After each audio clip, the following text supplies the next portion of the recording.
Welcome to BibleTelling, Story of the Week.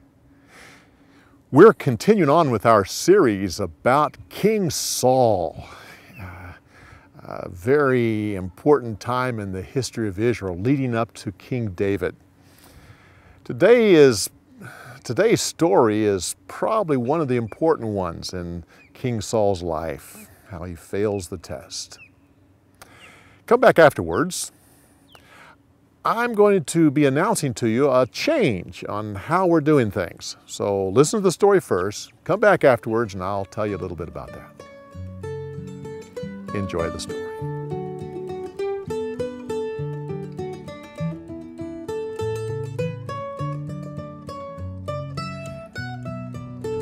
When Saul became king of Israel, the people had to go to the Philistines to buy the modern iron farm tools.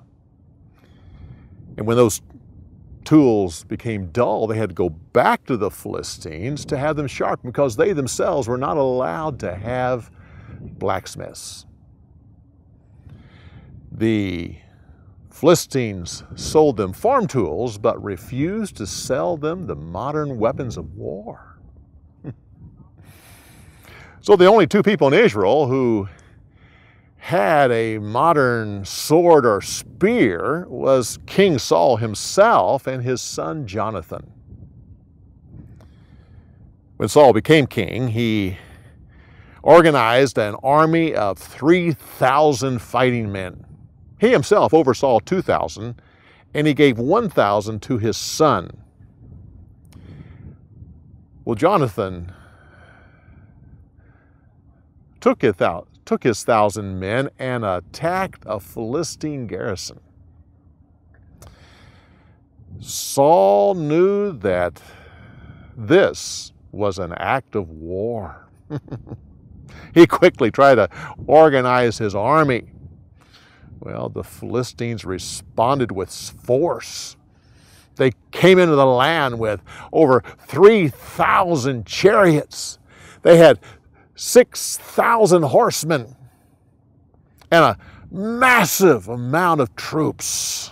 Well, when the people of Israel saw this massive army coming in their land, the men of Saul's army started to run in fear. They hid wherever they could in the mountains and rocks and down in the wells. Some even left the country. Some actually joined the Philistine army.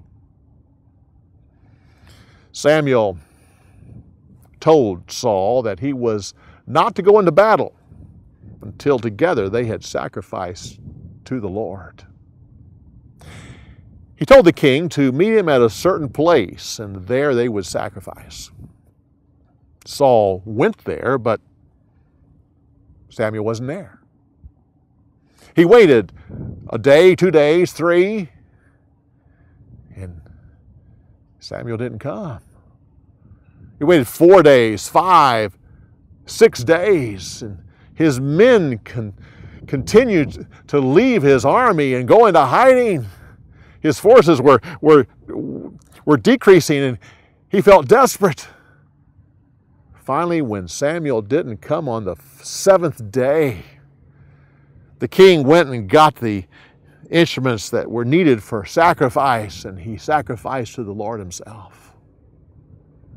When he finished, Samuel arrived.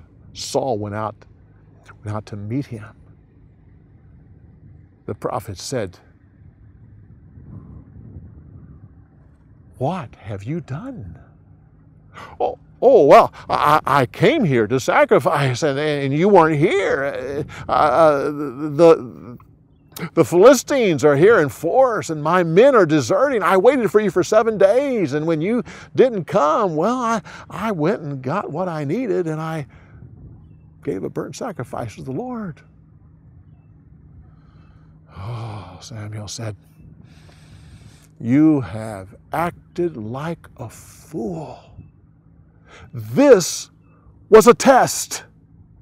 If you had just trusted the Lord, He would have established your kingdom forever. But you failed the test. Therefore, God has already selected another man who will become king. And the Lord will establish his kingdom forever because he's a man after the Lord's own heart. With that, Samuel turned and left.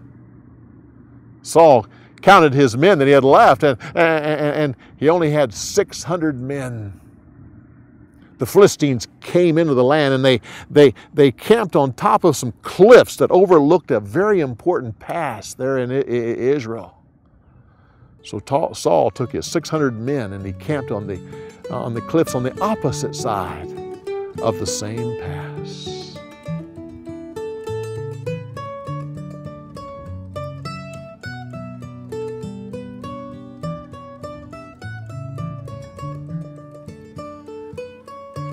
Well, if you think this story kind of ended abruptly, that's because it did. This is just the first part of a two-part story. The second half of this story is Jonathan's victory, and probably is one of my favorite stories of the Old Testament. So come back next week as we continue on with that story. We're making a change. Usually at this point right here, I will tell you some customs and times about the story, some added facts.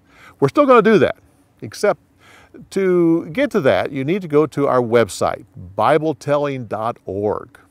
There you'll see a little symbol, which is the BibleTelling symbol, but it says Story of the Week on it. Click on that. That takes you to a page. It has three choices. You have the Story of the Week. You'll find this story. In the middle, you'll find what's called A Minute with Mickey, which is a 1-minute devotional on this story. The third button is what you're looking for, and that is more information about the story. I might forget what the title is, but I think you'll see it there. Click on that, and I'll tell you some interesting things about this story of King Saul. Meanwhile, plan now to come back next week when we finish this story and continue on with our stories of King Saul on BibleTelling. Story of the Week. We'll see you next week.